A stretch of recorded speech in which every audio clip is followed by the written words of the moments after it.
watching the tide roll away, sitting on the dock of the bay, wasting time.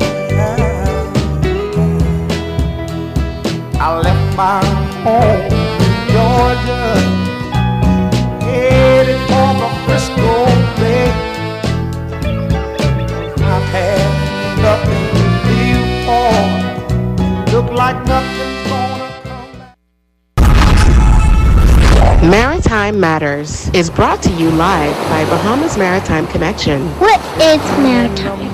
Maritime, simply put, relates to navigation or commerce on the high seas. Some say money makes the world go round. I say ships move the money that make the world move. Who navigates those large international ships? How often are international ships required to be surveyed and inspected? Maritime also protects our seas and borders by way of our local Bahamas Defense It is Force. very sad to say that out of 1,500 plus ships that are registered under the Bahamian flag, only a very small amount of Bahamians are employed. Maritime Matters. And pleasant good evening to you, our valued listening audience. Welcome one, welcome all. Welcome to Maritime Matters. I am your host, Captain Glenn Bain. Our wonderful producer for tonight is the maestro himself, Mr. Craig Gibson. We are coming to you live via Love 97 FM. This is Tuesday, the 25th day of November 2025. And if it's the Tuesday, we know the deal. It's maritime tick, tick, tick, tick, tick matters. We encourage that if you're driving and tune in with us, please do so cautiously and ensure to take your time in getting wherever it is you are trying to get safely. As the saying goes, drive to arrive alive. Our sponsors for tonight's show are 101 Pharmacy and also Island Care Pharmacy for all your medication needs. Check out my little cousin Tia Hill McBride and her lovely team at 101 Pharmacy in Nassau and Island Care Pharmacy in Freeport. Fill your prescription at the store or send your refills via the online site 101pharmacy.com. That's 101 Pharmacy, all lowercase, all one word, .com. The three locations are East Street South, Charles Sanders Highway, and of course, Explorers Way in downtown Freeport. We are secondly sponsored by Bahamas Maritime Connection Limited. At BMC, we provide a full slate of ISPS maritime security services. Good night, my good, great old Auntie May. Auntie May, my girl. 92 years and going strong. Strong. Strong. Man, I talked to Auntie May a couple of times this week. Boy, let me tell you something. My Auntie May is easy, eh? She carrying on. Sometimes she's supposed to send me 2 and 3 messages, and one day I'll be like, oh, Auntie May, let me hear what you're saying. But she's doing good. She is doing well. So I'm happy to report that Auntie May is up, going, and doing her thing. Tonight, we engage discussion surrounding a huge recent local maritime event. This, of course, being the grounding and subsequent looting of a big, huge container barge near the Abaco Keys.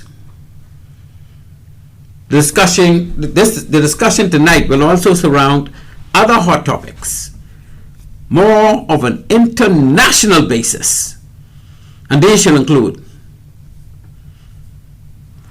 Colombian Navy. Well, first of all, we got to talk about the grounding of the container barge Brooklyn Bridge, right off of Nanjak Key and Greenhill Key. You know, where they have that elbow would come around to the northeast. You know, Abaco run along north, east-west, Then you could get that elbow to bring it down to the south. Well, in that elbow area, this big barge was being towed by a big tug, and the weather got a little shabby. The weather got big shabby. Very strong winds, choppy seas, and the tow broke. When they say the tow broke, it means it snapped somehow, right? And what happens when the tow snapped? Because the weather was so rough, my understanding is that the tug itself was having some little issues. So they couldn't really do anything with the barge. Well, I mean, they couldn't reconnect the tow in that rough weather anyway. That's why it broke, because it was rough. And at the end of the day, the barge drifted. Took 2 days, 3 days, because, this thing happened for Monday night, and they didn't see the barge on the reef, or the bar, whatever it hit, or whatever it grounded on, until Wednesday. So that's when 2 days of the barge is drifting in the ocean. And of course, you know how the sea go. The sea just bring things from the ocean into land. So she get pushed from the easterly weather conditions until she was grounded. So eventually the local residents, they climb on the barge and they decided to take what they want. Christmas come early. This meetings. And the rest is history. Was it illegal to have removed the items from that barge? Was it piracy? Did we have pirates in the Bahamas still? Boy, the Bahamas is a big piracy haven. Was that piracy, that act of taking things off that barge? In the early years, we had a lot of wreckage, because the Bahamas, the waters in our country are, as you know, very treacherous.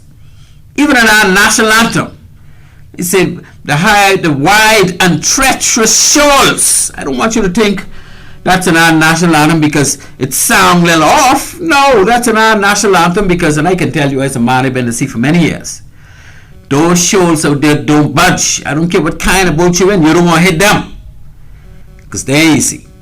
So the wide and treacherous shoals of the Bahamas cause a lot of piracy. Because what happened was, you would hear about the days gone by where the fellas who had their own boats, they would go and they would take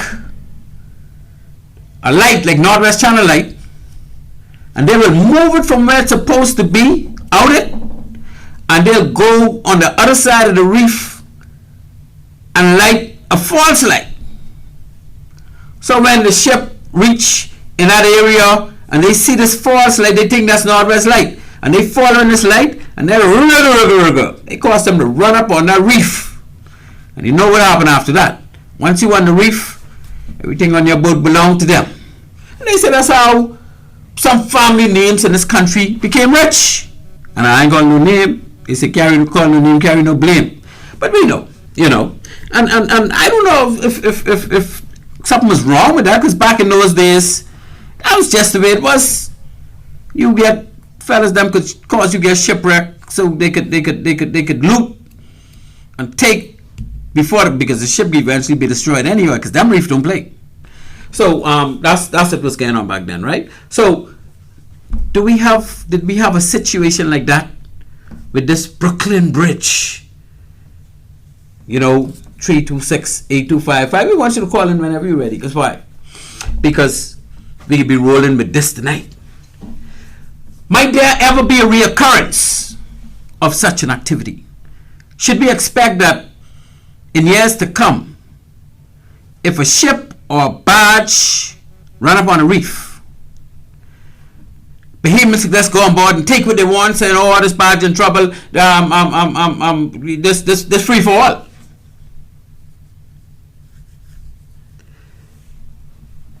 Lastly, might there be repercussions for those involved? Now, at this late stage, we already know that 2 people have been arrested and being charged. But we ain't fools, right? I know, and anybody that saw even one of the many videos that were going around, there were scores of people with their boats taking charge, climbing up on that barge, receiving from the barge. Truck loaded with stuff, cars loaded with stuff. Come on, man, the videos don't lie. So, if in fact that was an illegal act, does that mean that our law enforcement are obligated to pursue each and every person in those videos? Or is it that because this thing is kind of unprecedented? And when I say unprecedented, I could not recall of a barge. Well, there's one. There was one big container ship that ran aground off Clarence Town many years ago. I remember that. They had a lot of stuff on it, right? But, you know, that ship eventually got eaten up. It got eaten away by the reef. And when they landed on the reef, they had holes in the bottom. So, to salvage that would have taken some serious undertakings. They would have to mobilize some serious maritime equipment in order to not only move the barge, but cause it to continue to float, because that are what kind of holes underneath. So I guess because of all of what it would have taken, that one was over. And I don't think the people in Long Island, far as I could remember, looted that container ship. The ship that stayed there until everything get break up and whatnot. And they may have 1 or 2 days may have been flown one, but they didn't go and attack that. To say they going on board and opening containers and taking things out of the containers and bringing them ashore. Because now that's a horse of a different color, some people used to say, right? When you decide, and the thing about this one, and I could say this much because we know this much, there was no hole to the bottom of it. This barge was not taking on any water. This barge didn't have any fuel. Now remember, this is an unmanned barge. No people was on this barge, no fuel on this barge, no water on this barge, no kind of liquids. It was just basically a barge with the structure of void spaces and whatnot, and the top of it was designed to tote containers. And when we say tote containers, we got to understand what we mean by carrying containers. When you're going on a high seas on a container ship, those containers don't just sit on the deck, you know. Well, I mean, they sit on the deck, but they don't just sit on the deck. What I mean by that? What I mean is they have to be lashed so that they don't tumble over, they don't move, and they get things like twist locks to lock the lashing gear in place, turnbuckles to tighten everything down. And the lashing gear of those containers on a barge like that would have been highly secured. Now, another thing, those of us who know about container carriage, right? Most of those containers, and when I say most, I'm talking about like 70 to 80% of those containers couldn't be opened. So that senseless statement that they open almost all the containers, that's nonsense. And I could tell you, because most of them were but door to door. And you'll notice that the ones on the very end, I don't know how much acrobat these brothers did to get them open, because if you slip, you'll be in the water. And that barge high. So those ones, they were able to open because they were not about door to door. And when I say door to door, if the containers have a wide door to open, and if that's right next to another container, you can't open none of those doors. And if that's right next to so only the containers on the outsides, you really would be able to open the doors of. unless of course you lift some of the containers off so you can have space to open other doors.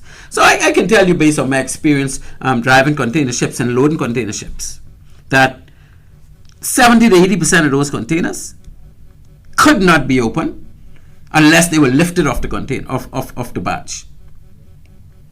So good thing we were limited to about 25%. But I know if we, and the thing about it is those containers, some of them must be locked, you know. Many of them must be locked. So you got to move the lashing gear out of the way in some cases. And then you got to break the lock or the seal. Just about all of them must have a seal on them. So it had to be a very deliberate effort to be able to get into these containers, even though they were on the barge and even though nobody was on. Now that's another thing. There was no people on the barge. So obviously, if you ain't got no people, you can't call it piracy, eh? Piracy means you got to hold up the people and take what they got. In this case,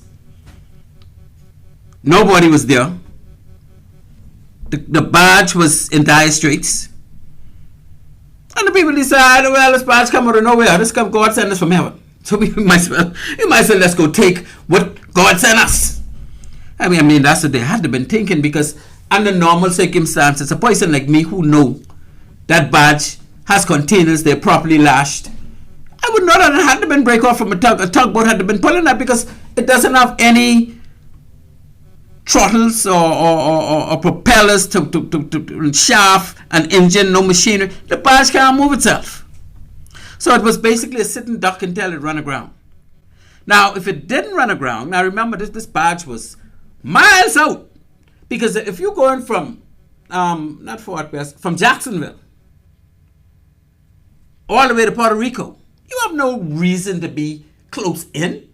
So I would say there was probably at least about 10 to 15 miles offshore from Abaco. And that's the reason why it took 2 days before it made landfall. Because you got to remember that the weather was coming out northeast and pushing them down.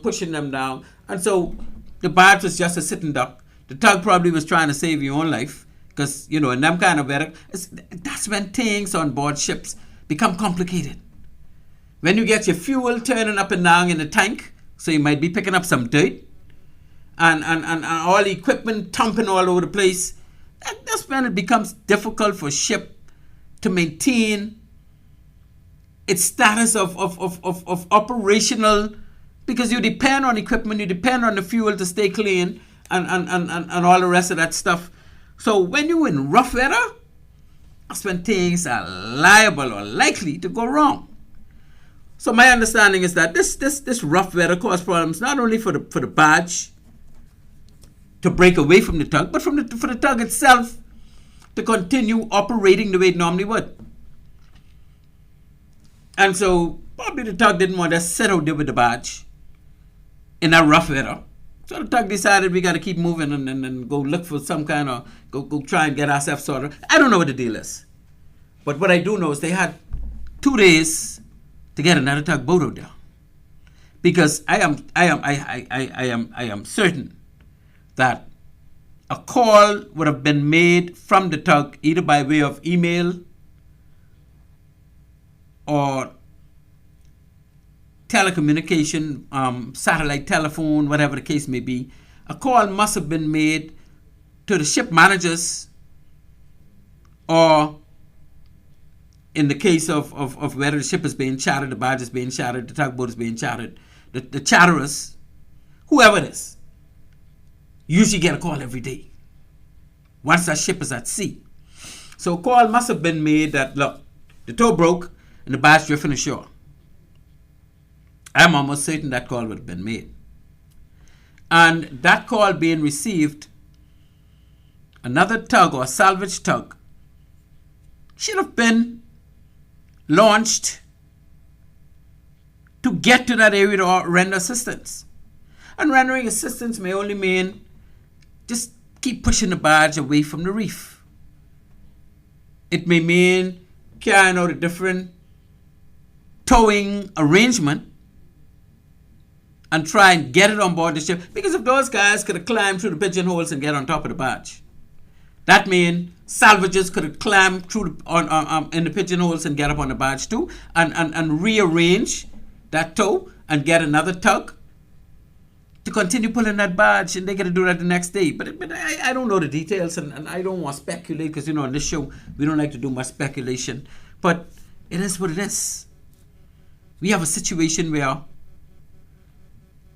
a barge loaded with high-value merchandise, I'll call them high-value merchandise. This ain't like the one that went aground off Marsh Harbor, or wherever, off El Buki, wherever it was that this sand barge went aground, eh? Or rock barge, and stayed there, nobody checked. And the tugboat, I think, as well went aground. So the tugboat would have had fuel and all the rest of that for environmentalists to be concerned about.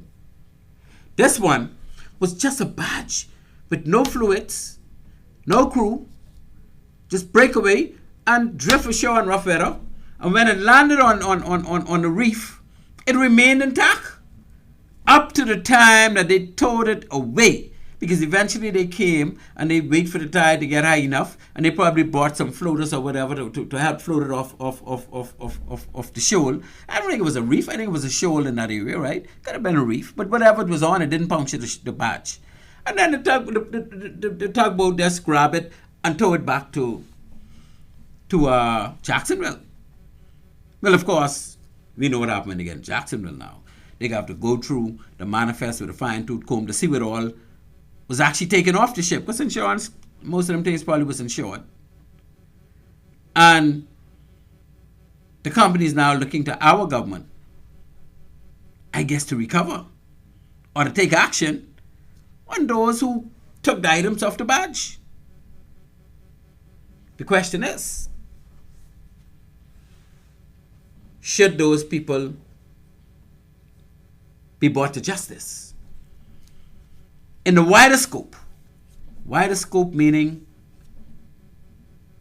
every single person that could be identified from those videos, every single boat that could be identified from those videos, every single vehicle that could be identified from those, every single person who could say, I bought this from so-and-so. That's the wider scope of investigating and bringing people to justice based on that act. But again, this is unprecedented. And some people may have been out there thinking it was okay because the barge was abandoned and the people... When I first heard the story, I tell you what I thought. I had a good friend of mine call me from Freeport. So what's going on, man? You ever heard of this barge? It's bad people going and taking stuff off the barge. And I said, barge? Is it barge that run around? I said, yeah, when barge run around, but I mean, they may be lighter in the barge. They may be trying to get things off the barge so that the barge could get lighter while the tug pulling it, so that they could have a chance of getting it off the reef or the bow or whatever it was on, shoal. But what happened? What happened? That was not the case. This is not a lightering situation where people were on the barge throwing things overboard to say, look, if you all want it, you all can carry, but we need to get these off the barge because we're trying to lighten this barge. No, it wasn't nobody on the barge. It's we people that go on the barge and decide we go open these containers and take things out. Because I want you to know, it wasn't like things were sitting on the deck waiting on them to carry. No, they had to go in containers to take them out. I heard someone joke the other day. They say, boy, if they're going to put a car on one of them boats, they'd carry one of them cars too.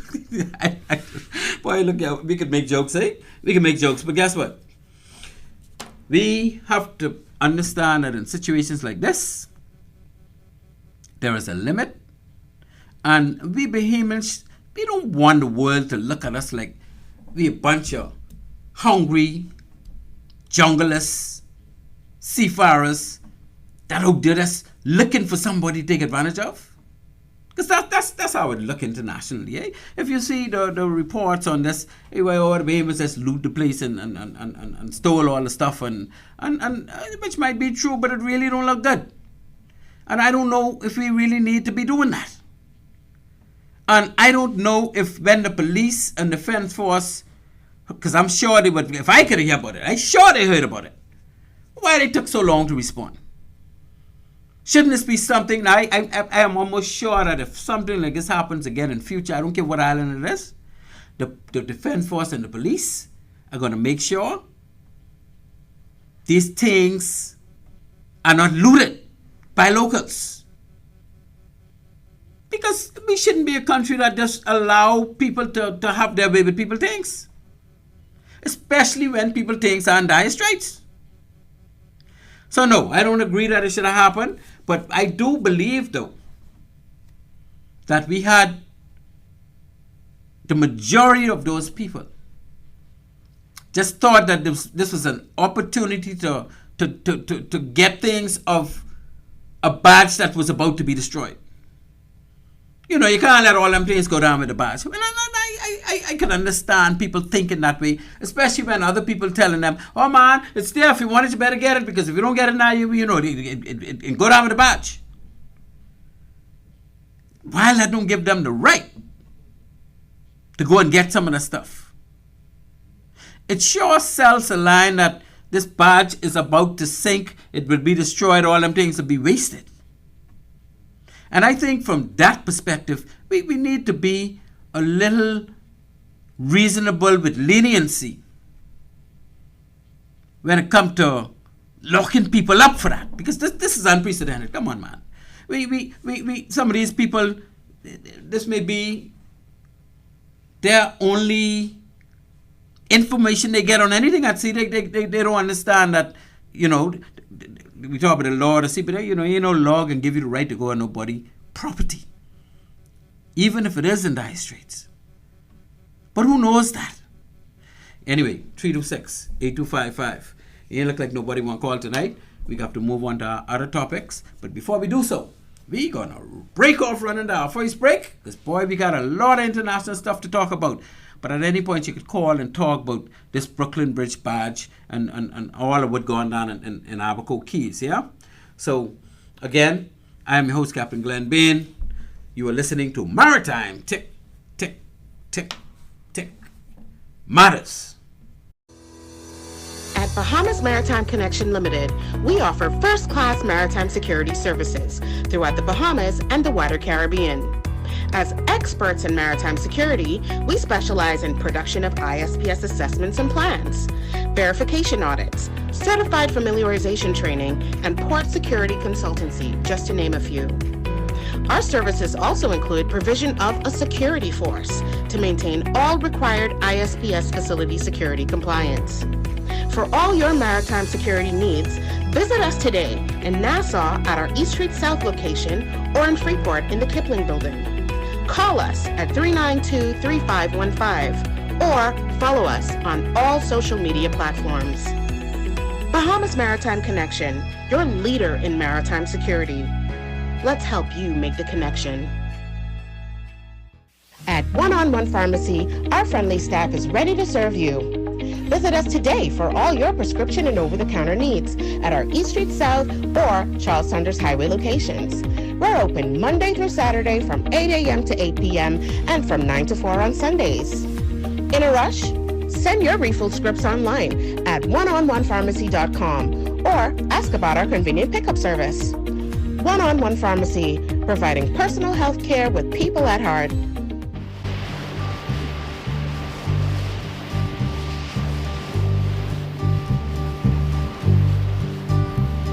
Sitting in the morning sun, I'll be sitting when the evening comes, watching the ships roll in, then I'll watch them roll away again. Yeah. I'm sitting on the dock of the bay, watching the tide roll away. Sitting on the dock of the bay, wasting time. I left my home in Georgia, headed for the Frisco Bay. I've had nothing to live for, like nothing's gonna come my way. So I'm just gonna sit on the dock of the bay, watching the tide roll away. Ladies and gentlemen, welcome back. You are listening to Maritime Matters. I am your host, Captain Glenn Bain, and I'm joined by my host, Mr. Craig Gibson the Great. We got a caller on the line. Let's see what our caller's saying. Caller, you on Maritime Matters. Hello. Hello. You're live, my brother. How are you? Top shape and getting better all the time. How are you? All right, this is Commander Road. Yeah, brother GG. And then Grand Bahama. Calling for, hey, Commander boy, glad to hear from you. You're the man in charge of all the operations going on up there, eh? Yeah. How it go, man? That's why I call you. I'm listening into the show. Yes, sir. I just wanted to let you know that the Defense Force was well engaged in that whole operation because of the limited manpower that we have down there in Abaco. It was difficult to control what was happening, but we were able to fly in some extra manpower out of New Providence and take control of that whole situation. Otherwise, it would have been a very different scenario whereby more of that stuff would have been looted. So I want to just confirm that the Defense Force was on scene. We took control of the situation. Security was in place, and we were able to stop the looting that was happening. So I just wanted to bring that point across your show so people would know that action was taken and that the Defense Force was able, from a maritime perspective, to really control the environment and really ward off the looters. And they were very respectful to our presence and followed the commands of the Defense Force well. Yeah, Brother Roll, I am so happy that you were able to call in. And I read, too, that the Defense Force, the police, customs, everybody were able to hop in a boat. I saw one of the Kai Mills videos that showing where they were about to take off and go out there the next day. But Brother Roll, let me just say this, right? It was very disappointing to hear on the social media and to read that the Defense Force was saying that they didn't have enough manpower to arrest the situation and they needed backup. I tell you that because I am a former Defense Force officer. I have been in situations where me and two other people had to board fishing vessels with over 30, 35 seafarers, fishing fellas, big, strong, and we had to go there and take charge of them. So if you're telling me that the Defense Force, with one weapon, you only need an SMG, you only need SLR, one SMG, because I could guarantee you that those people on that barge would not put up a fight against a Defense Force person with an SMG going on that barge. Captain Bain, I can tell you some things offline. I don't wish to talk about it here on the show, but you have a connection with me. Call me offline, but I can tell you that ship was 875 foot. 875. Yeah, but right? People was coming out of small skiffs and going climbing the pigeonholes and getting on board. If you, well, like I said, call me offline. Well, now, you know when you call the show, I got to address what you say. So I could call you offline and we can finish this talk, right? But if you'd call me offline, and we could have had that discussion. But anyway, I appreciate your call, and we can leave that right there for now, right? We can leave that there for now. You're a good man. Right, but I want you to know that we were in place. Yes, sir. And the situation was under control. You're a good man. The barge was removed off the reef. You all took charge. Yeah. I know once Defense Force got there and everything just subsided. Once, I think that was a day late though, or 2 days later. I'm not sure, but it was quite a long time after those people was able to do a lot of stuff. Day later. Yeah. That was my concern. I to mobilize because that's a remote location. It is indeed. I think it's a remote location, but we'll talk offline definitely. Man, you know you're my dog. Everything cool? Hit me up. All is well, man. Thanks for calling, buddy. Good show. Thank you. I appreciate that. Yeah, that's my good buddy up there in charge of the North. From the Royal Bahamas Defense. Good man. And I understand his position. He's basically defending his men that they had to get everything straight before they really went out there and did what they had to do. And they did a dandy of a job once they got on site, eh? But that's my boy. We can leave that right there. I ain't touching that no further. Now, let's go to, again, the number to call, 326-8255. That's 326-8255. Now, plenty of y'all been calling me, oh, what about this? What about that? What about that thing? That piracy? What happened to y'all tonight? So y'all can't call the show and ask y'all questions. We are now dealing with the details of that Brooklyn Bridge Barge when it grounded off from Abaco Keys, the Nanja Key, and the great with Green Hill Key and all that, and the many people going on board and taking things off, and eventually, as my brother Roll just said, the defense force had to go and take charge of the situation. And I think it resulted in one or two people now under arrest and being charged for whatever. I don't know, because we got to talk now about how is that international law, is that domestic law, what happens. And see, we need to address these things for future reference. We can't just say, boy, we can tell them nothing but this and that, and ain't nobody really know. So what happens if it happens again? We need to address these things and get these things clearly defined. And let the Bahamian public know. In this situation, you might could move something. In that situation, please don't touch it. And let them know according to the law, because you got the law of the seas, the international maritime law, and the UNCLOS, the United Nations Conventions law on law of the sea, and you got our domestic maritime laws like the Merchant Shipping Act and the Port Authority Act and the Boat Registration Act and all them. We all of these are laws that we got to look at to see if anything applies in any of those laws to the situation. And then we have, of course, the receiver of wrecks, who's the port controller. Whoever's the port controller in the Bahamas is the receiver of wrecks. Is this when is a vessel deemed a wreck? Because if it's a wreck, you have no rights to go on it. It is the receiver. It belongs to the port controller by way of the government to determine how or what authority you have to go on a wreck, whether you're going for salvage purpose and all the rest of that. So I don't think in any situation you could just go and take things. But we need the people to know that.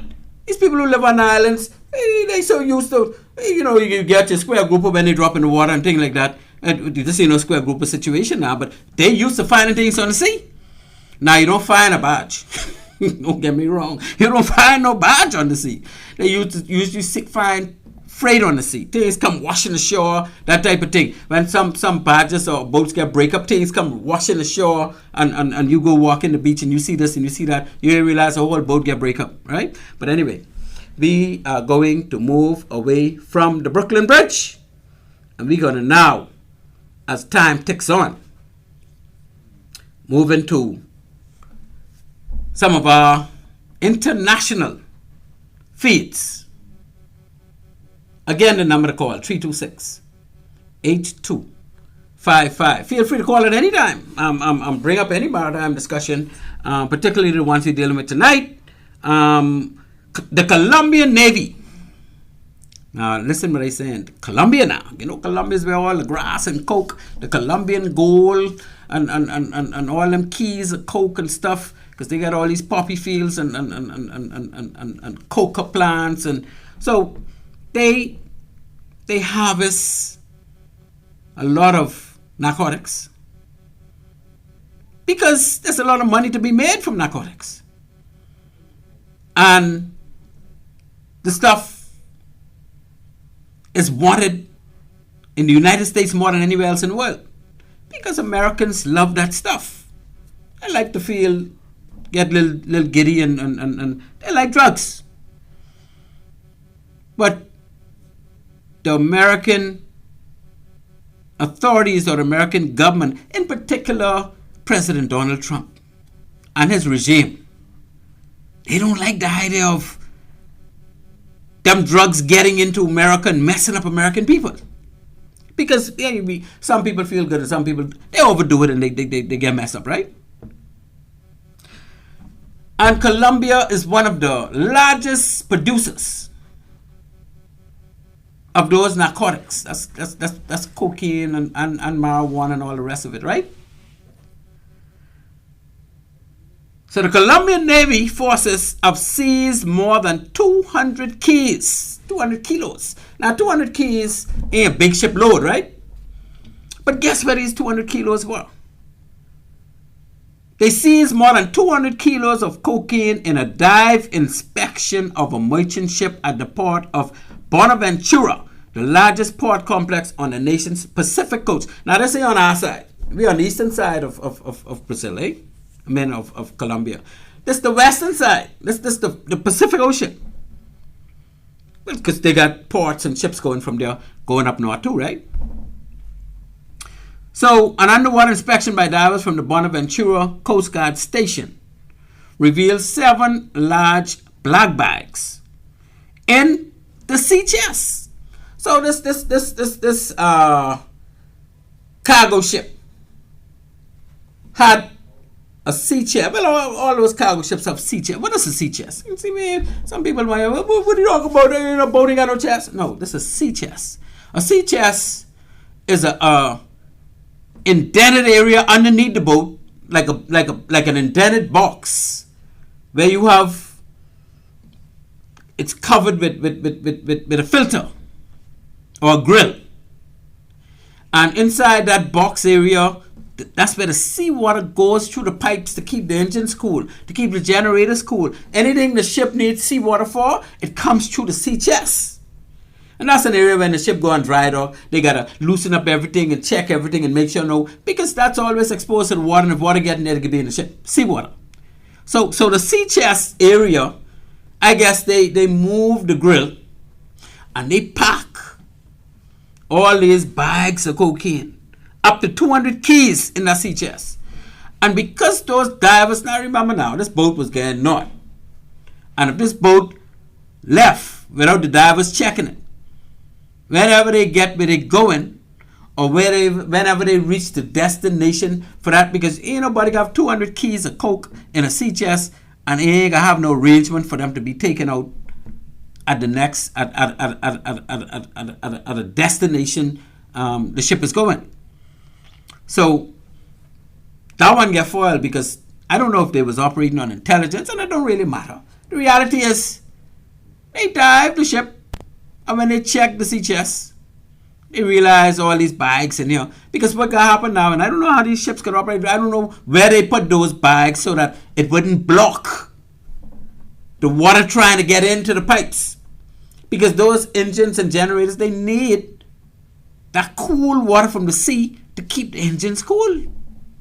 But anyway, I'm sure they know what they were doing. Maybe they strapped them to the sides or whatever. But the reality is, this is what happened just last week. Was it last week? It might have even been this week. I think it was last week, though. So an underwater inspection of divers from the Bonaventura Coast Guard Station revealed 7 large black bags in the sea chest. And I'm reading from Maritime Executive. For those who I put this together. This comes from Maritime Executive. I'm reading straight from it. That's where I get all of my international feeds from. Maritime Executive. Loaded. They were pulled up to the surface and sealed bricks were found inside. That's the bags now. A rapid test revealed that the bricks were cocaine. With this seizure, the Navy prevented the commercialization of more than 521,000 doses of cocaine. I don't know how they measure them doses, right? I guess they say each key gives you so much dose, but they say 521,000 doses. So you know how much coke, how much people than juice up, right? Affected the entry of more than $10 million into the criminal finances of drug trafficking organizations. Right? Colombia is the world's leading producer of cocaine. I told you, Colombia has produced this thing in droves. Nowhere else in the world has produced more cocaine than Colombia. In case you all don't know, and I'm reading it now, I learned into it. I know they were big, I know they're the biggest in the world, but now we know. And a long series of political developments have contributed to the soaring drug production and falling prices. The drug is exported in ever-increasing volumes to consumers in Europe, North America, and Australia. Look who's getting this stuff now. They say nothing but Africa and Russia and China. No. Listen. Europe, North America, and Australia. The highest earning destination markets. You want to know where crazy people is? Check that out. Europe may become an increasingly desirable export market because of the U.S. airstrike campaign against northbound drug boats in the Pacific and the Caribbean. The U.S. were using air drones to blow up any boat they see look like a drug boat moving in the drug area or the not area, but what they call the pathway where drug boats normally take. And they were just blowing you out the water. They done kill must be over 80 personnel on these boats, and they done blow up over 20 small boats that they deem to be narco terrorists. We talked about that in the last show. Narco terrorists. In other words, they're terrorists pushing narcotics, and as President Trump said, on Americans and killing and harming and hurting Americans. So they just sending drones to kabloom all of the small boats they see that they were heading along that drug route. So the Colombian Navy is the closest maritime force to the source of the drug flow and plays a leading role in interdiction, often with outsized, multi-tone busts. In the latest example, on November 13th, that was about a week ago, the service announced the seizure of 7,000 kilos. Wow. Aboard 2 go-fast boats and a submersible. You notice a submersible? Submarine. A boat would just go underwater and carry drugs. That's how serious these things is. But they caught it. And they caught the 2 safest boats. The 2 go-fast boats, And all together it was 7,000 keys. Now this sea chest only had how much keys? We said the sea chest had 200 keys. But the 7,000 keys of coke? Oh man, that ain't only big bucks, but that's some damage that could do to people. The service also participates in operations to target the upstream and midstream cocaine supply chain, taking down coca production labs on land in cooperation with Colombia's army and police forces. So Colombia apparently doing a lot to try and curtail the stigma of them being the biggest producers of these things and suppliers of these things. Once money involved, will probably never stop. But you can't say they ain't trying. In September and October alone, it joined raids on 34 illegal labs. So they got some stuff going on there, right? So that again, it's 326-8255. Feel free to call us at any time. And if y'all don't call, y'all can hear me keep talking because I like to talk. Some people say I like to row, but I believe that's true. U.S. pressure on Venezuela rises. This is another topic. Why would the U.S. have pressure on Venezuela, you might ask? Well, Venezuela of late, they would trying to put some pressure on Guyana, because Guyana found this new oil reserve with loads and loads of oil that they now can sell, and the people in Guyana could become wealthy like the people in Dubai and them, right? And we always have our brother from the COI, the leader, Mr. Lincoln Bain, always talk about our natural resources. Boy, but Guyana ain't gonna talk about it. They got natural resources, they got oil. And in most cases, these countries like Qatar and Dubai and Norway and these countries with their sovereign wealth fund, in almost every case, they dealing with oil. Oil is brings a lot of money into their country, and so they have a sovereign wealth fund where their citizens benefit from selling oil. Now we know in the Bahamas we ain't got no, at least as far as we concerned, we ain't got no oil reserve to compete with those kind of countries. You might have a little oil now, but not necessarily compete on a global scale. So let's keep it what it is.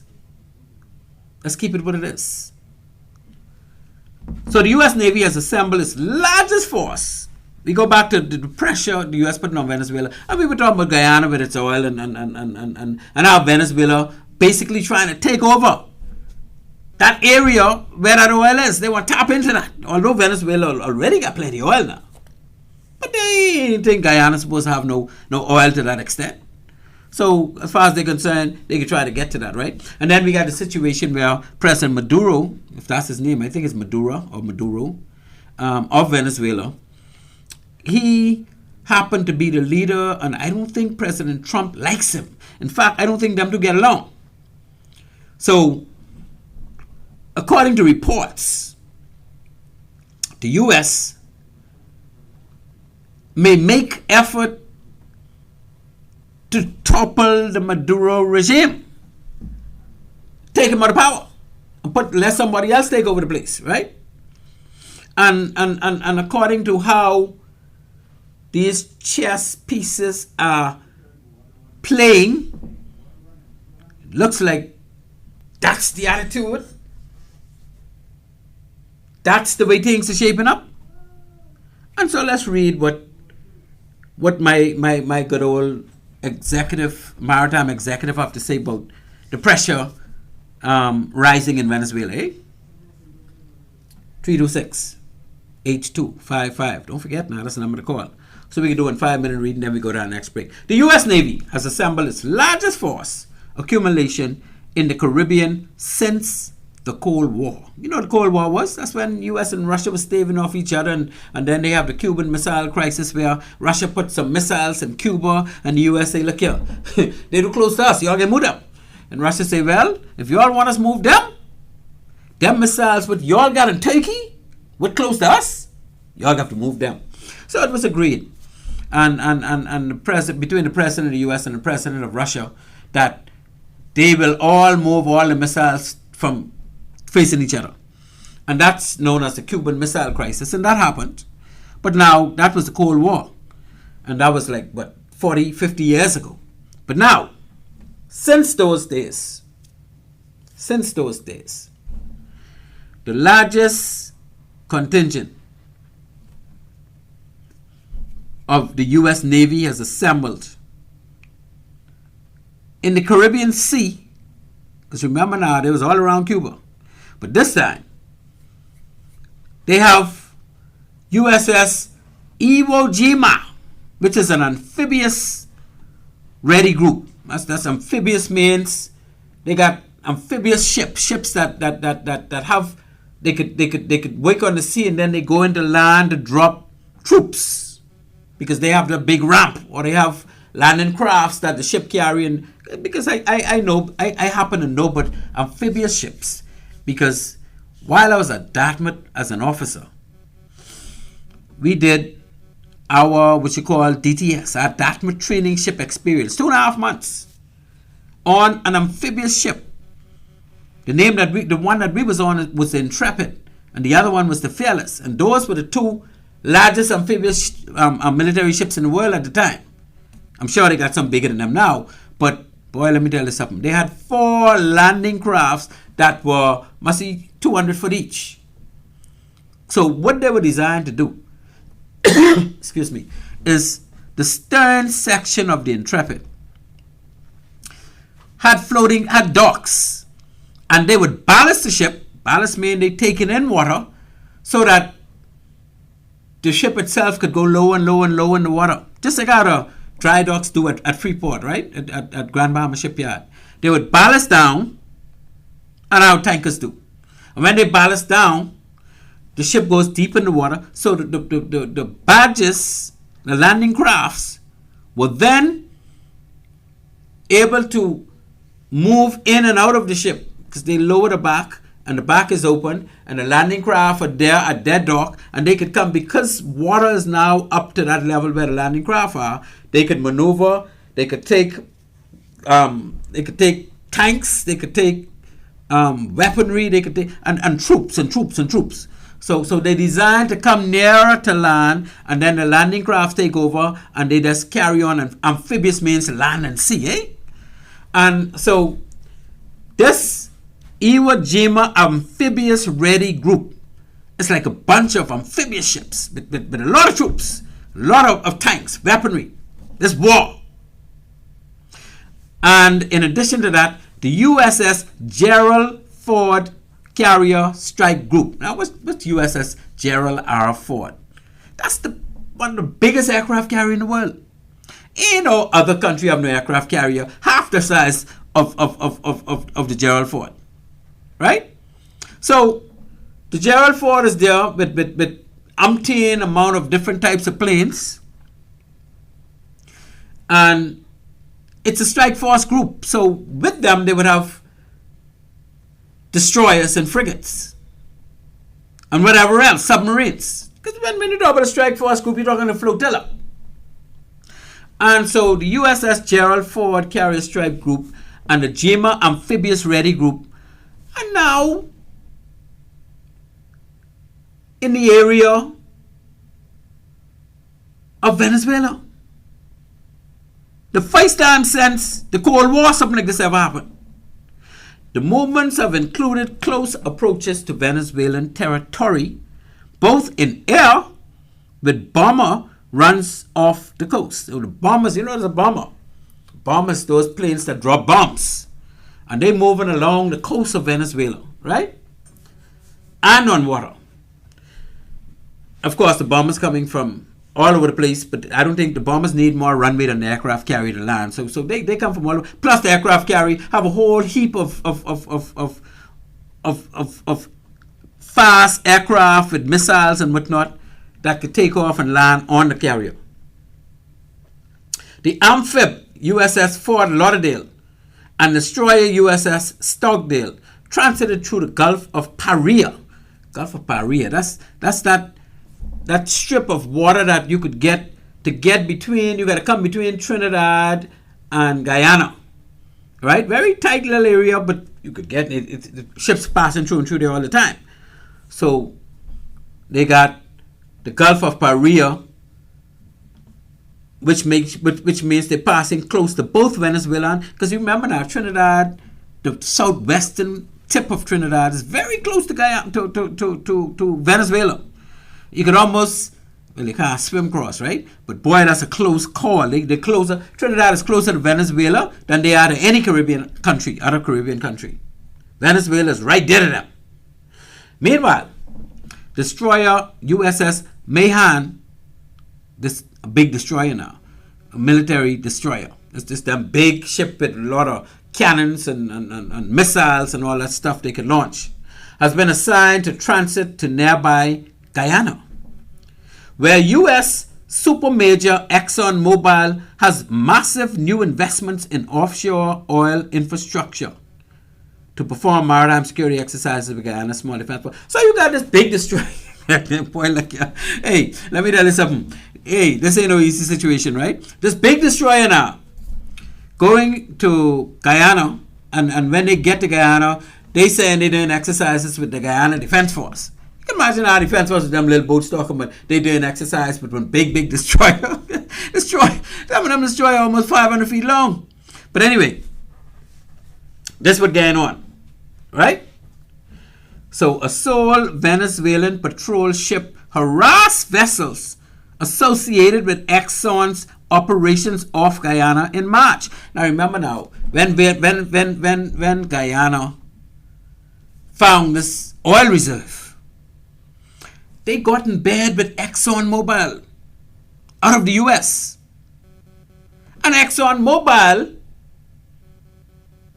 is drilling baby drilling. Because the world try to tell Guyana, look here man, this fossil fuel thing, we trying to get away from this. We realize you fine all of that, but let's keep it clean. Let's not use that oil and gas because excuse me, because if you use that, then you put more fossil fuel. We'll be putting more fossil fuel trying to get away from that. You remember Mr. Steve Zakura, whatever he named from BBC, tried to bamboozle the current president of Guyana, and I don't remember his name, but he told Steve Zakura, he said, look here, you're all big countries, been doing this thing for years, for decades. Say, and I got a rainforest that y'all even want to pay me no money for, and that pulling all kind of carbon out there. Something like Bahamas and our seagrass meadow, they won't pay us nothing for that. And we know why, right? Because they say that ain't mitigating nothing. But anyway, he's saying, so while I could get some money out of this, because Dubai's still doing it, Qatar's still doing it, Saudi Arabia doing it in big numbers, Iran's still doing it, the US doing it in the Gulf, and then they now making space to do it all everywhere, because President Donald Trump say, we gonna drill, baby, drill, right? So we got something in now with the US now going up north of Alaska, almost in the Arctic Ocean, to drill for more oil and gas. So that's what's going on. So you can't tell little Guyana, oh, our people poor, but we can't get rich. No, boy, they can get rich, and I blame them. I bet you all Guyana. So a sole Venezuelan patrol ship harassed, they tried to intimidate Exxon Mobil from drilling oil because they want to take over that area. So the U.S. said we wouldn't have it. Exxon Mobil belonged to us, and Exxon Mobil down here, y'all don't fool with them because y'all gonna have to taste the wrath.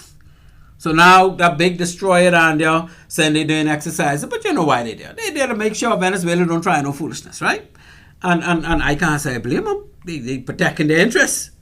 So a sole Venezuelan patrol ship harassed vessels associated with Exxon's operations off Guyana in March.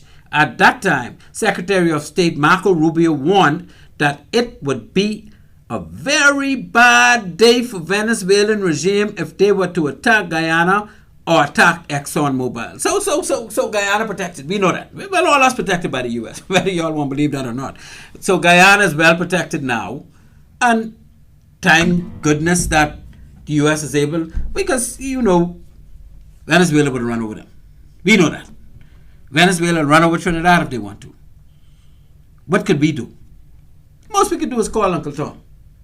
So let's get with the program. 326-825. If you disagree with me, please call me and tell me why.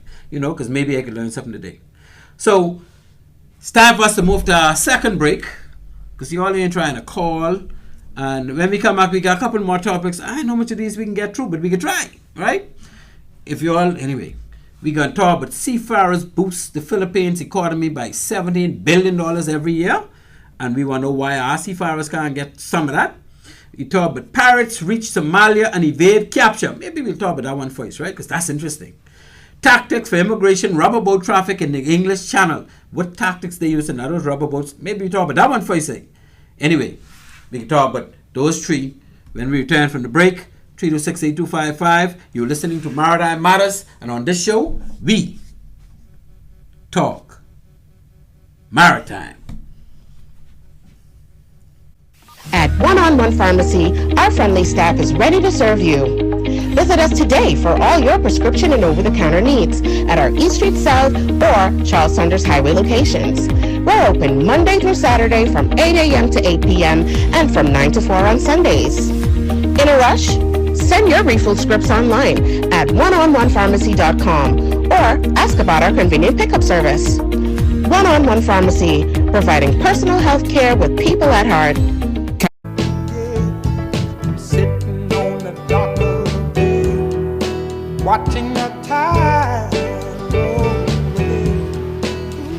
Just sitting on the dock of the bay, wasting time. I left my Looks like nothing's gonna change. Woo! Everything still remains the same. Well, I don't know what 10 people tells me to do, but I guess I'll remain the same. Sitting here, boy, I tell you, ladies and gentlemen, it is sweet. We have a couple of minutes left, and this ain't good. I just hate to know we only get 20 minutes left and so much to cover. But anyway, we can see what we can do. Welcome back to Maritime Tick Matters. On this show, we talk maritime. Maritime Matters airs weekly at 17:05. That's 5:05 p.m. every Tuesday here on Love 97 FM. The primary purpose of our show is to sensitize Bahamians of opportunities in the maritime sector. We also cover current maritime issues from the domestic and international maritime fleets. The phone number to reach us, should you wish to get in on this discussion, is 326-8255. To hear a replay of the show or any of our previous shows, simply hit us up at any time via our YouTube page. That's Maritime Matters Bahamas. Just like you say, I love you, say Maritime Matters Bahamas. Just go to YouTube on your electronic device and type into the search box, Maritime Matters Bahamas. So let's talk maritime. Now, as we were saying earlier, we got so much topics. Let's talk about this one for the rubber boats in the English Channel first, right? Tactics for immigration rubber boat traffic in the English Channel. And again, these feeds people. These ideas ain't nothing they're rigging up. These coming directly from the maritime executive literature. I download them and I go through them and now we present them. So in recent months, now I'll tell you first of all, the English Channel is a very busy area. Eh? That's between England and Europe. Well, Europe as in France. And the ships that are trying to get from the Atlantic Ocean to the Baltic Sea and the North Sea and those seas in that area, they take that, that's the most reasonable route, unless they want to go all the way around. Well, they go all the way around Norway, or go all the way around England to the north end, Scotland and all that, and Ireland. And then they could come back down, which, of course, can cost them a lot of fuel, a lot of time, and a lot of wastage. So most ships actually use the English Channel. The English Channel is the most busy channel, or the busiest channel in the world. That's basically what it is, right? So the English Channel happened to be an area where when people are coming from North Africa, because you got a lot of people in North Africa who are getting Europe, because Europe is more organized, they could find a job paying more money, etc., etc., so they want to get to Europe. And I can't blame them. You shouldn't be able to blame them either, right? So what they do is, like, we have migration worldwide. Once they get to Europe, they work their way by train or buses or however, and then they try to get to France. Because they know once they get to France and they get to the northwestern coast of France, the English Channel is only, 30 miles away. So they hop on a little rubber boat or whatever they could get on, and they try to sneak across. Because they know that once they reach England, and they don't notice before they leave home, England give you free medical. They give you food. They give you housing. England just love migrants. According to the rest of Europe, England is treat them better than everybody else. And they know this. Now, England are having a problem with that nowadays because they say, man, it's just too much. We got to find a way to curtail this. And I have heard a lot of arguments in Parliament, in the British Parliament. I watch plenty BBC, right? And you can call me prejudiced, I don't care. I watch a lot of BBC. They've been having a lot of argument as to what they could do to try and curtail the migrants and what they cannot do or what they should not do. And I remember a time when I forget the name of the Prime Minister at the time, he wanted to bring in this big barge to accommodate migrants, and then something like a big cruise ship where they live on board that. And then when they realized how much that could cost them, they said, boy, we ain't know if this is the right way to go, because only so much of these they can have. What would happen when more migrants reach? So I don't think that idea never came off, right? But now it was a good try. So here it is, these rubber boats. That's right, I talk too much, they say. Let me stop talking too much. In recent months, the number of refugees making landfall in the UK has been rising. According to British government figures, 45,000 refugees made the crossing in 2024. So the calendar year 2024, according to their records, they received 45,264 refugees, as they call them. Now, I say migrants, but they call them refugees, right? Because they say, oh, I running from my country because there's too much turmoil and I am or die, you know, which is fine. More than 39,000 have crossed so far this year. And if the trend continues and undetected crossings are also included, the total by the year's end will be greater than in 2024. and probably higher than in any previous year. So it's really picked up. And if you got more people coming, you got more concerns. Under French law, and I remember they come from France and they cross the channel to get to England. But under French law, police are not allowed to intercept boats at sea. You can imagine that? The Navy, they can't intercept no boat at sea, their Coast Guard or whatever the case may be. Even if they are dangerously overloaded, have unqualified crew, and fail to meet basic safety standards. So if you got a rickety boat and plenty of people on it, and the French authorities are right there, they can't stop that once they're on the sea. According to Maritime Matters, right?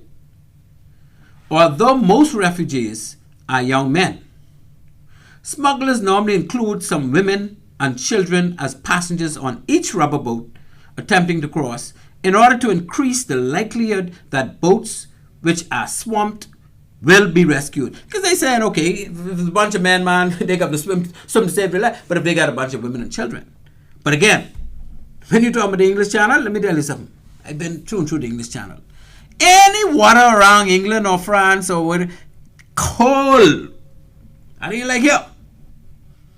So, and they go on to say, a dip in the English Channel in winter can quickly lead to death through hypothermia. That's how cold water is. It pulls your blood temperature way down, and then you get the shakings and you can't hold on, and then you're dead because your heart can't take that. And in any case, most refugees cannot swim. The English Channel is one of the world's busiest shipping lanes, and the rubber boat traffic also presents a considerable hazard to shipping. And why would that be a hazard to shipping? Because the rubber boat loaded like that, ain't got much speed. And then you actually crossing these two, what they did with the English Channel, they split it in half like a highway. All boats going north, stay to the right. All boats going south, stay to the right. Or it might be to the left. I don't know, because you know they drive on the left-hand side. Well, Europe, they drive on the right-hand side. So I guess it's right? So they call it a traffic scheme.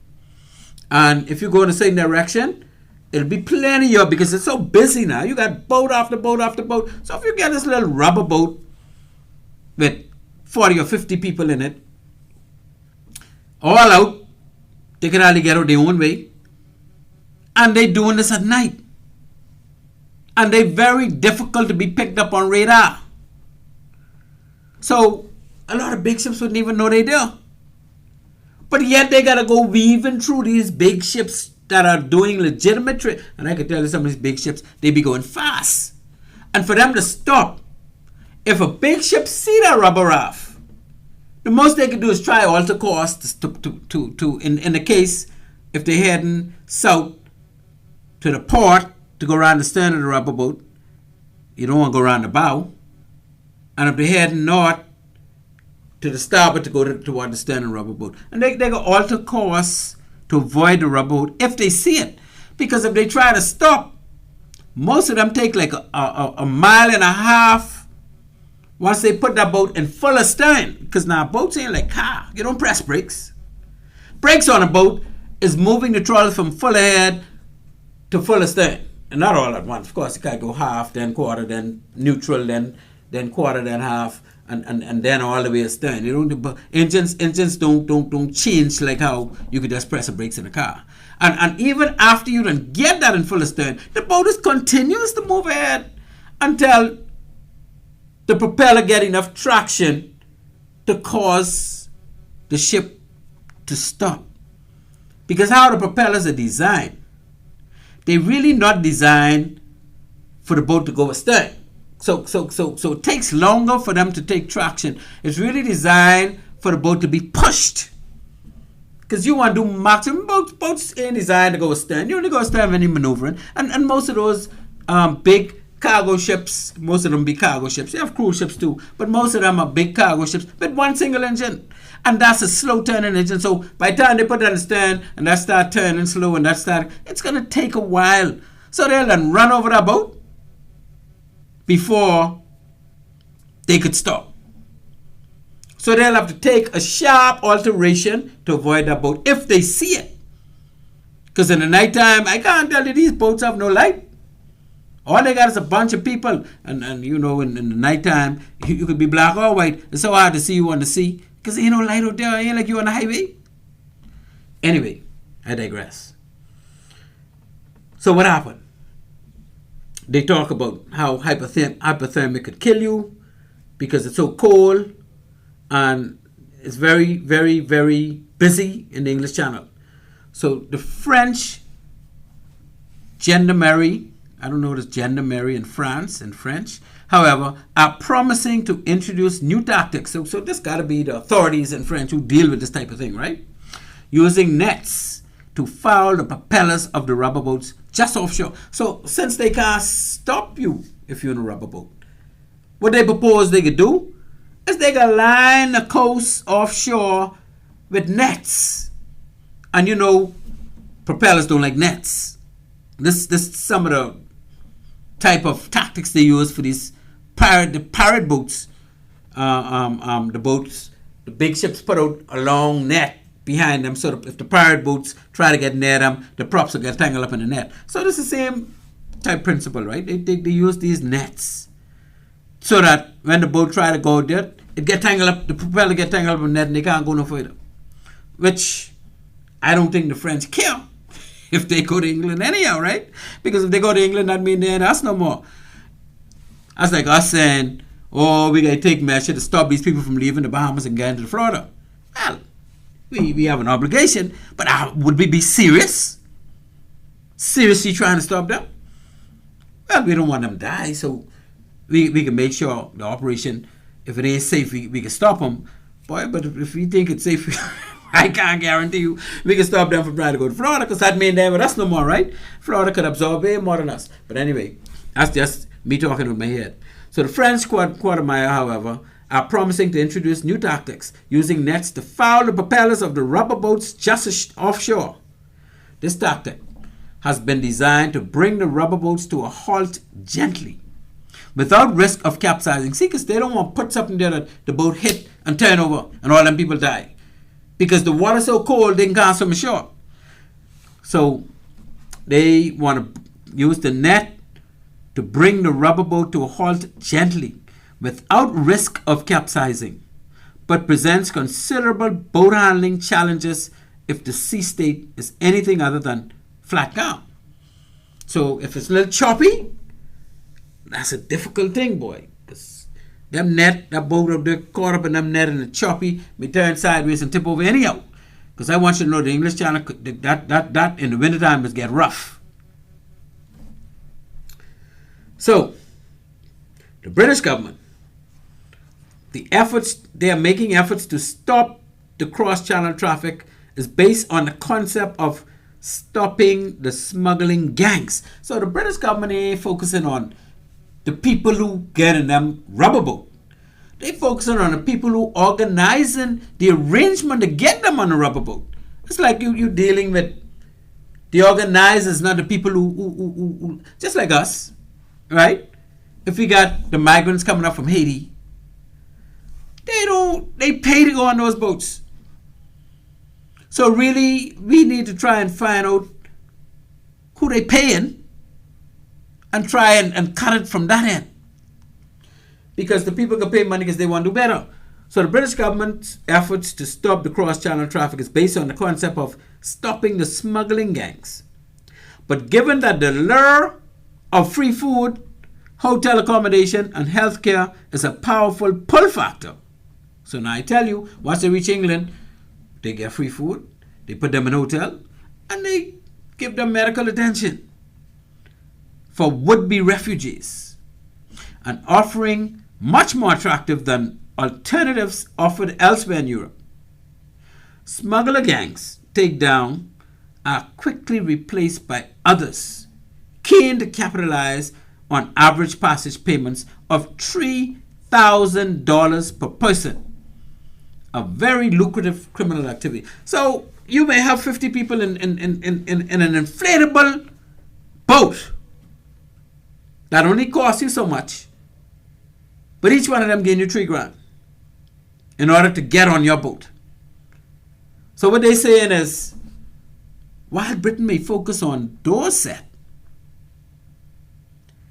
that arrange for people to get on their boat, and they take them down, other people will come right in because there's so much money involved. You got other people always want to get a part of the pie. So it's almost impossible to stop this thing as far as they're concerned, right? And that's the tactics that the French people are using, is trying to use the net. But like they say, you got to be so very careful because you don't want them both turn over. 326-8255. We had one good call tonight. Lord, my boy can say I shouldn't jump on him on the radio, but man, when you call me on the radio, if you call me beforehand, me and you could talk. But man, don't call me on the radio and catch me cold turkey because my head only half good sometimes, right? Pirates reach Somalia and evade capture. Now this is a very interesting one. And we only got 5 minutes, so let's roll this through, right? After multi-day pursuit and standoff, naval forces with UNAFOR, that's the European group that trying to stop the piracy from going on in the Indian Ocean and whatnot, right? They have an operation called Atalanta. Not Atlanta, but Atalanta. Boarded a dhow. What the dhow is? That's these little like sloops.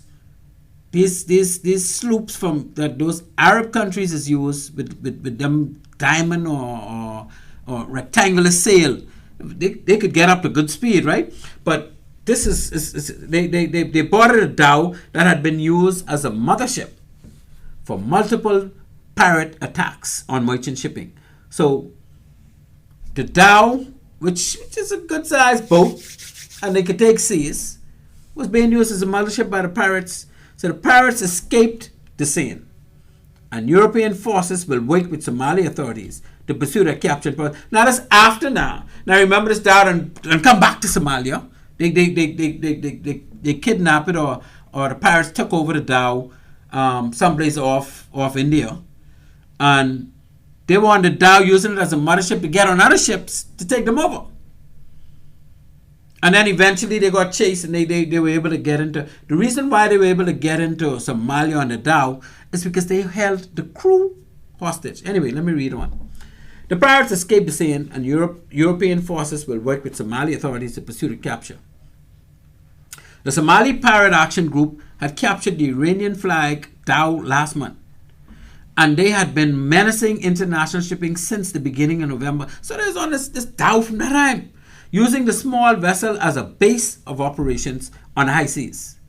The pirates used skiffs to pursue merchant ships nearby. So the dhow, they would keep their skiff on the dhow. Whenever they get to a ship where they want to try to get on, they put their skiff in the water and go and try to get on the ship. They boarded the product tanker Hellas Aphrodite on November 6 at a position about 560 miles or nautical miles southeast of El Somalia. So they were over 500 miles away from Somalia. You know what, 500 miles? That's like Jacksonville from Nassau, right? An ambitious long-range action in the center of the Indian Ocean. The pirates approached the Hellas Aphrodite and opened fire with small arms, then climbed on board. The crew of the Aphrodite remained hidden in the vessel's citadel. Now, the citadel is an area in the boat. It's a room that they designed for the crew to rush into if they taken over by pirates, and they can lock it up. They lock it up, and it's very hard for the pirates to get to them. So they all got in the citadel in time until the Spanish frigate Victoria arrived the next day and drove the attackers off. So because they were in the citadel, the pirates couldn't get to them. They couldn't make them do nothing. So once they get in the citadel, they were able to send off an alert, and the Navy came to assist. All crew members were safe. The pirates escaped the scene, and Victoria departed to follow the dhow. So after the patrol boat came there, they left and they run behind the dhow to get these pirates, right? A combined task force of Indian Navy and UNAFOR assets tracked and reached the dhow on November 8 through 9. The responders did not conduct an opposed boarding as the pirates were holding the dhow's crew hostage and threatened to hurt them. According to the maritime risk consultancy Vanguard Tech, the threat to shipping was contained, but the standoff continued. So what the pirates did, they say, look, we on this dhow, we getting back home now. If you all want to fool with us, we can kill these people who we met on this dhow. So they couldn't touch them, right? And that's how that one go. But anyway, we are fresh out of time, people. You have been listening to Maritime Tick, Tick, Tick, Tick, Tick Matters. On this show, we talk maritime. Our show was brought to you tonight, as always, by One-on-One Pharmacy in Nassau and Island Care Pharmacy in Freeport. My little cousin Shantia Hill McBride. We also brought to you by Bahamas Maritime Connection Limited. That's the maritime security company that is do all maritime security stuff. I would like to say good night again to my anime. I don't know, anime, I don't know if you make it all through. I know you say, boy, you've been talking so much tech. Man, how you know all these things? But see, anime, I was reading tonight. Our wonderful producer tonight, Mr. Craig Gibson, the man on the steel who know how to do things. And I thank my one caller for the night. Only one caller we had. Boy, that's my boy from the Defense Force. Anyway, I gotta apologize to him. You know how we go. You know how we roll. But me and him will talk. Brother roll up there in northern part of the Bahamas, in Grand Bahama. And I thank you for listening, as usual, as always. And as always, we say to you, Maritime Matters, tick, tick, tick, tick, out. Come my way, so I'm just gonna sit on the dock of the bay, watching the tide roll away. Sitting on the dock of